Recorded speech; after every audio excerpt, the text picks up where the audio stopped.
Nous en sommes à Parashat Pinchas dans Bamidbar.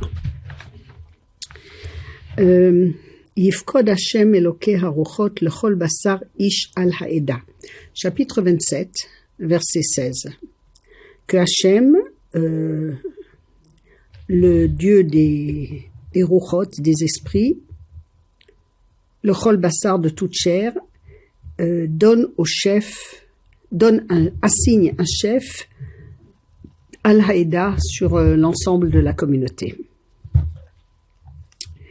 Après que les Benot Tzelophrad, les filles de Tzelophrad, c'est passionnant, encore une fois des femmes, vous savez bien que c'est un peu mon dada, nous avons dans Shemot, et Bamidbar c'est vraiment la suite de Shemot d'une certaine façon, c'est dans le désert ce qui se passe une fois qu'ils sont sortis d'Égypte.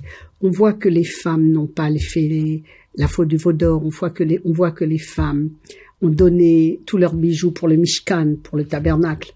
On voit que les filles de Tzlophrad aimaient tellement Eretz Israël qu'elles ont demandé, n'ayant pas de frères, elles ont demandé que pour leur famille reste un morceau de terre d'Eretz Israël. Moshe Rabbeinu a parlé à Kadosh Baruch Hu et Hashem lui a dit de donner l'héritage de Tzlophrad à ses filles, dans le verset 7. Et dit le Midrash que c'est le moment que je dois aussi demander pour moi, pour les générations futures. Et il a demandé à Hachem, c'est très pathétique, si ses fils peuvent prendre la suite d'être les chefs de Klal Israël, de prendre la suite.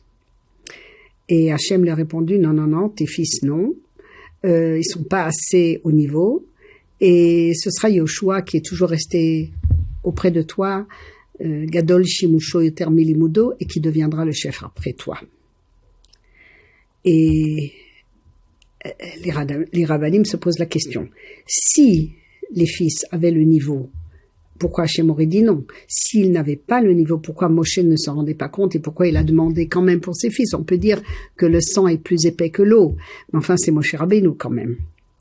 Et la réponse de Rav Duner, qui était le premier d'une grande hiérarchie de rabbanim anglais en Angleterre et ensuite en Eretz Israël, il a dit, de là on voit tout le sujet de c'est l'effort qui compte. Akadosh Baruch Hu, il regarde pas si tu as donné une force surhumaine, que tu arrives à porter des choses lourdes, c'est pas ça le problème, mais si tu as fait du sport et que tu t'es habitué à pouvoir porter des choses qui sont presque au-dessus de ta force, ça c'est Hachem qui va te remercier, te récompenser.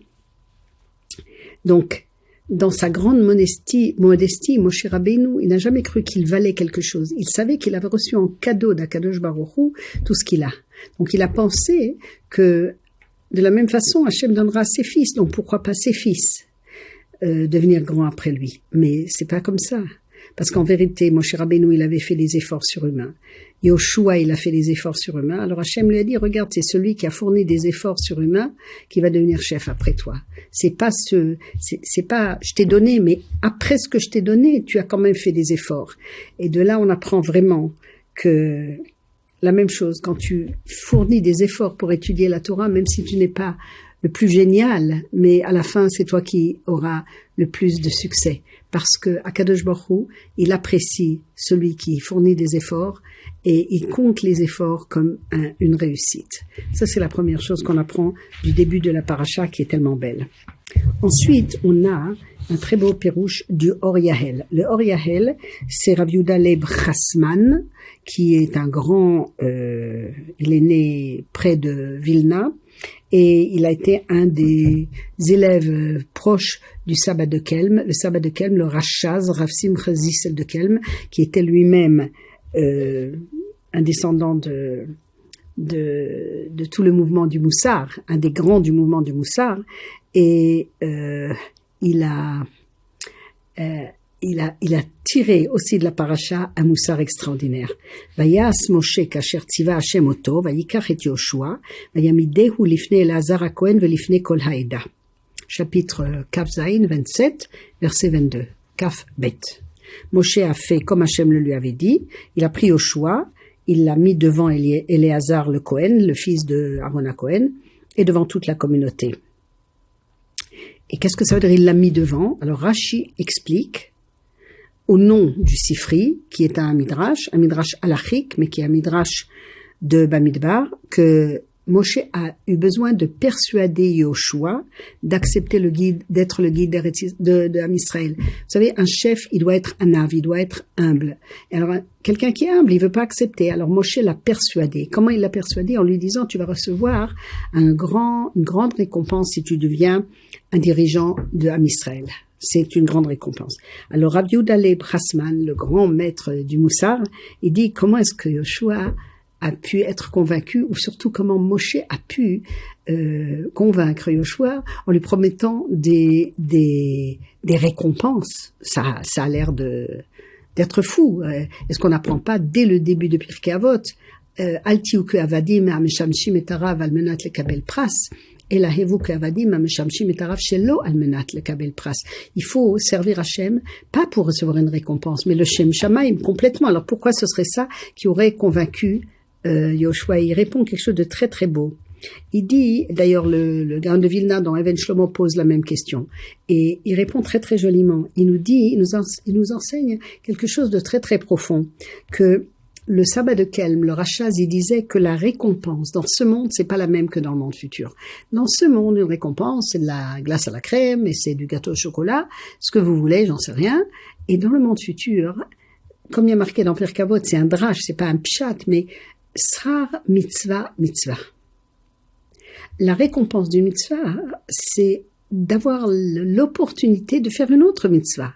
Si tu deviens un dirigeant, tu auras tellement de mitzvot. C'est ça le srar. Parce que c'est le salaire dans le monde futur, c'est la possibilité d'accomplir le Ratzon Hashem, qui nous rend tellement, tellement heureux que c'est ça le sachar.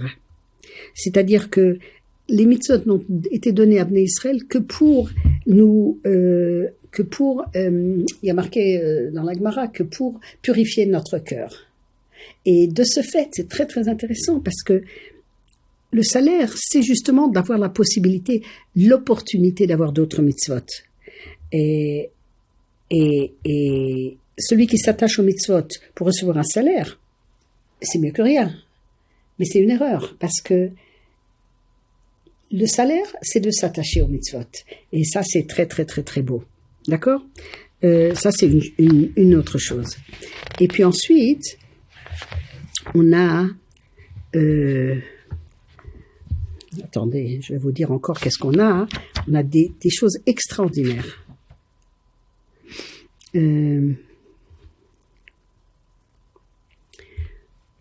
Oui, ou Minchatam, dans le chapitre 29. Dans Pinchas, c'est comme dans Parashat Emor, dans Vaïkra.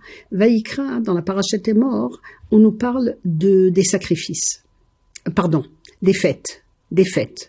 Et dans Pinchas, on nous apporte les sacrifices qui sont en rapport avec les fêtes. À quelle fête on apporte quel sacrifice, quelle offrande, combien d'animaux, etc. C'est pour ça que ce soit dans la Hamida de Moussaf, ou que ce soit dans la lecture de la Torah même, quand on ajoute un maftir dans des fêtes, on ajoute quelque chose qui est dans Pinchas, dans la parasha Pinchas, et à chaque fête, on va lire dans un autre Sefer Torah, on va lire ce qui se rapporte à la fête en question. Donc, Emor, on va le lire parce que c'est toutes les fêtes, on va le lire à Sukkot, qui termine les fêtes de pèlerinage, Pessah, Shavuot, Sukkot, et en plus, on va prendre un deuxième Sefer Torah et on va lire dans Pinchas ce qui est en rapport avec les offrandes, les sacrifices. Maintenant, demande le Rav Steinman, c'est très intéressant. Hein, pourquoi est-ce que toutes les fêtes, il y a marqué V'samarta b'chagecha, il y a une mitzvah de se réjouir pendant les fêtes. Mais la fête de Pessah, elle a plusieurs noms, la fête de Shavuot, elle a plusieurs noms, et la fête de Sukkot, elle s'appelle Zman Simchatenu, le temps de notre joie, de notre simcha. Or, c'est bizarre, puisque toutes les fêtes, on a une mitzvah de simcha. Donc, pourquoi spécifiquement Sukkot? Donc, toute l'année, dit Rav Steinman, on devait apporter toutes sortes, des taureaux, des béliers, plein de choses qui risquent de coûter beaucoup d'argent, en offrande, en sacrifice. Mais à Sukkot, on était encore plus joyeux parce qu'il y avait Simchat Bet HaShoeva, la joie de la mitzvah, de la décision d'Hashamayim dans le ciel, de combien il y aura d'eau pendant l'année. Et ça s'appelle Simchat Bet HaShoeva. Et l'eau, c'est un élément qui coûte presque rien. Enfin, c'est pas toujours vrai de nos jours, hein. On commence à parler de la guerre de l'eau. Mais en vérité, l'eau, relativement, ça se gaspille plus, ça se retrouve, ça va dans la mer, on enlève le sel, enfin, etc. C'est pas comme offrir des choses qui coûtent très cher. Ça se trouve dans la plupart des pays assez facilement. Et c'est ça qui donne la grande joie et qu'on offrait à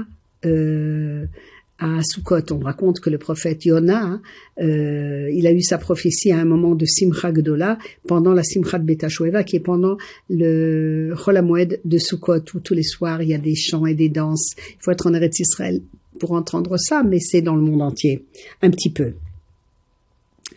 Et le limoud de Rav Steinman, et c'est tellement Rav Steinman de dire ça, c'est que ça nous apprend qu'on peut servir Hachem avec peu. Si on le sert avec complètement le Shem Shamaim, avec tout son cœur, on peut offrir de l'eau. C'est presque ça. On peut offrir de l'eau. On peut servir Hachem avec tout ce qu'il trouve dans la création. Si je me marie et que je reçois une fleur qui a été cueillie dans un endroit difficile, où le khatan il a dû aller et grimper pour la trouver, ça me fait plus plaisir que si je reçois un très beau bouquet dont il a même pas vu, il a juste fait un coup de fil et il a dit je voudrais un très beau bouquet qui coûte tant et tant. C'est ça que Rav Steinman il essaie de dire. Il dit l'enseignement, c'est que la grande joie des libations d'eau, c'était parce que l'eau c'est pas grand chose. Et malgré tout, c'est terriblement nécessaire pour la vie, etc. Mais c'est quelque chose de la nature, et c'est pour ça que ça s'appelle Zman Simchatenu plus que les autres. D'accord? Donc, on a vu des petits points dans la parasha de Pinchas qui sont merveilleux. Pinchas, c'est la suite de Balak. Dans Balak, on a l'histoire de Bilam et de ce que Pinchas a fait, qu'il a tué deux juifs, enfin, le juif qui a pris une midianite et qui a fait quelque chose de terrible. Mais il y a dans la parasha plein de petits trésors en plus. À la prochaine.